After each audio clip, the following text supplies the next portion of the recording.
Hello दोस्तों, आपका हमारा यूट्यूब चैनल एजुकेशनल नॉलेज में स्वागत है। जैसा कि दोस्तों आपको पता है कि बहुत दिनों बाद मैं आपको वीडियो दे रहा हूँ, क्योंकि इस वक्त व्यस्तता ज़्यादा है। इस वजह से आप सभी लोगों को वीडियो नहीं मिल पा रही है। तो आज जो चीज़ों को लेके मैं आप सभी के सामने वीडियो लेके आया हूँ वो है यूपी ट्रिपल एससी की पेट के बारे में। यानी पेट तो जैसे कि आपको पता है कि न्यूज़पेपरों में और तमाम चीज़ों से आपको बता दिया गया कि पेट क्या है, कैसे कैसे एग्ज़ाम होगा, मार्क्स मार्किंग होगी, क्या सिलेबस होगा। यानी इसके तो बारे में आपको पेपर ने ही बता दिया था। अब बात आती है कि इसके लिए आवेदन कब से होंगे। दोस्तों देखिए, अभी पेट का जो है फॉर्म, अभी जो पेट है वो सिर्फ अभी न्यूज़पेपरों में छपा हुआ, आयोग में ये बातें चल रही, लेकिन ये लागू तो होगा। ठीक है, इसको आप जान लीजिए कि ये जो पेट है ये तो बिना लागू हुए कोई काम होने वाला नहीं है। तो दोस्तों, पेट कब से ऑनलाइन आवेदन होगा। दोस्तों अभी ये मोहर लगनी बाकी है, जो भी सदस्यों द्वारा ये भेजा गया है, अभी इस पर मोहर लगना बाकी है। तो मोहर लगने में मान लीजिए कि आपका जनवरी तो खत्म ही होगा। ठीक है, क्योंकि आप तो सरकारी काम को जानते हैं कितना समय लगता है। उसके बाद अगर आप देखें तो फेब भी लगभग आधा खत्म हो जाएगा। ठीक है, मार्च या अप्रैल।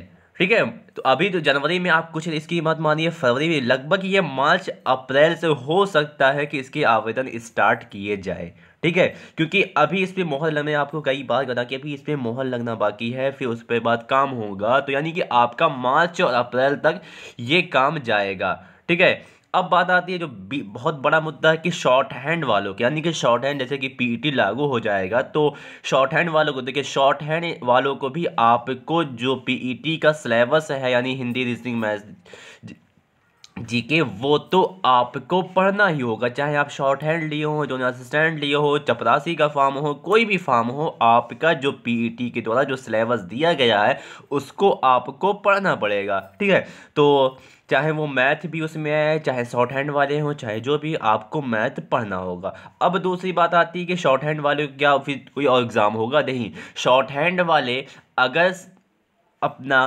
पीईटी अच्छे नंबरों से पास कर ले जाते हैं तो उनकी जो रैंक कट ऑफ बनेगी, उनको सीधे आपको 2 महीने 3 महीने के अंदर शॉर्ट हैंड करानी होगी। यानी आयोग जो शॉर्ट हैंड वाले बच्चे जो फिल करेगा वो सीधे आयोग पीईटी लेने के बाद उनसे स्किल टेस्ट, यानी कि शॉर्ट हैंड लिया जाएगा, टाइपिंग टेस्ट ली जाएगी।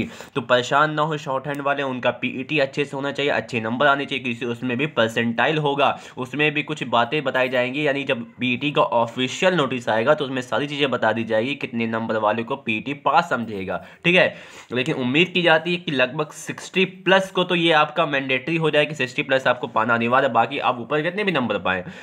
और ये 3 भागों में, जो पीटी का जो पार्ट है, ये 3 भागों में हो सकता है डिवाइड हो। एक तो हाई स्कूल बेस पे जो नौकरियां आती हैं, उसके बाद एक जो आता है इंटर के बेस पे जो नौकरियां आती हैं, और ग्रेजुएशन के बेस पे जो नौकरियां आती हैं। ये तीनों पार्ट हैं। इंटरमीडिएट मोस्टली जो होगा वो इंटरमीडिएट और ग्रेजुएट के वालों के लिए वैकेंसियाँ के लिए पीईटी कराया जाएगा। अब बात आती है कितना पद है खाली।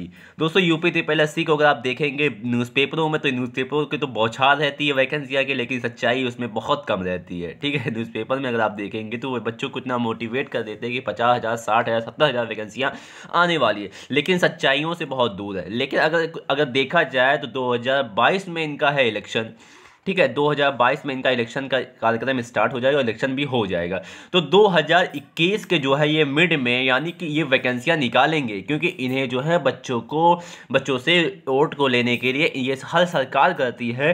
तो यानी कि ये 2021 के बीच में आपको नौकरियां मिलेंगी। आप लोग अपनी तैयारी जारी रखें, और तैयारी जारी रखने की आपको पता ही है कि आपको क्या क्या पढ़ना है। बाकी मैंने आपको बता दिया कि मार्च और अप्रैल के बीच में ही आपको पीईटी से संबंधित कुछ ऑथेंटिक जानकारी आयोग की तरफ से मिलेगी।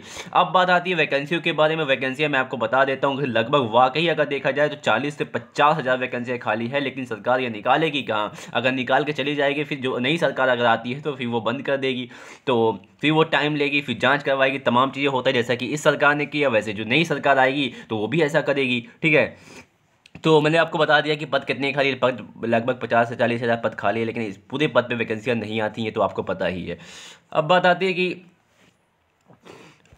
कैसे, यानी कि ये आपको होता है पद खाली हो चुका है, तो अब जो चीज़ें पढ़नी है आपको, मैंने आपको सिलेबस पेट के हिसाब से अपना सिलेबस पढ़ना चालू कर दिया। मैथ भी आपको पढ़ना है, रीजनिंग भी आपको पढ़ना है, जीके भी पढ़ना है, आपको हिंदी भी पढ़ना है, यानी जो सिलेबस है उसके अकॉर्डिंग भी अच्छे से मैनेज करें। लास्ट जो वैकेंसी वो आपकी इलाहाबाद की वैकेंसी, यानी कि इलाहाबाद की वैकेंसी भी आपको देखने को मिलेगी जनवरी लास्ट में। आपको पहले ARO या RO की वैकेंसी आपको देखने को मिल जाएगी। उसके बाद आती है junior assistant Allahabad high court की क्लर्क की vacancy, Allahabad high court group D की वैकेंसी। वो जो आपको है वो आपको फरवरी या मार्च में, तो फरवरी में तो आपको देखने को उम्मीद की जाती है कि मिल जाएगी, लेकिन अगर लेट होता तो मार्च यानी फरवरी में तो आपको मिलना तय है।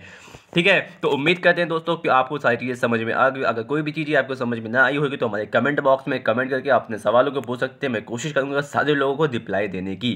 ठीक है, तो वीडियो को देखने के बाद आप शेयर कर दीजिए ताकि कोई भी बच्चा ऐसा ना हो जो नॉलेज से दूर रह पाए। So thank you for watching my video.